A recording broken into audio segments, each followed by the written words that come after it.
চট্টগ্রামের এই জঙ্গল সলিমপুর একটি অপরাধপ্রবণ এলাকা। চট্টগ্রামের সীতাকুণ্ড জঙ্গল সলিমপুর এলাকায় সন্ত্রাসী কর্মকাণ্ড দমন ও অবৈধ অস্ত্র উদ্ধারে 3টি হেলিকপ্টার নিয়ে অভিযান পরিচালনা করা হয়েছে। এই অভিযানে অংশ নেয় 3183 জন যৌথ বাহিনীর সদস্য। অভিযানে অস্ত্র বিস্ফোরক সহ বিভিন্ন সরঞ্জাম উদ্ধার করা হয়েছে এবং 12 জনকে আটক করা হয়। একই সঙ্গে এলাকায় 2টি অস্থায়ী পুলিশ ক্যাম্পও স্থাপন করা হয়েছে।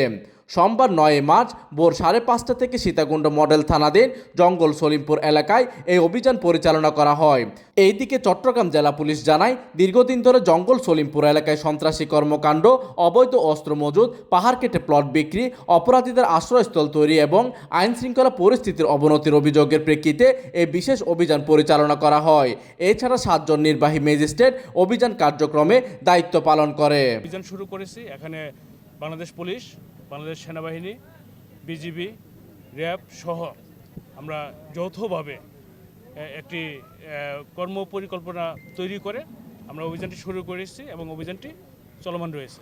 অভিযান শেষে জঙ্গল সলিমপুর ছিন্নমূল ও আলীনগর এলাকায় আইনশৃঙ্খলা পরিস্থিতি স্বাভাবিক রাখা এবং অপরাধীদের পুনরায় সংগঠিত হওয়ায় সুযোগ বন্ধ করতে ঊর্ধ্বতন কর্তৃপক্ষের অনুমতিক্রমে 2টি অস্থায়ী পুলিশ ক্যাম্প স্থাপন করা হয়েছে।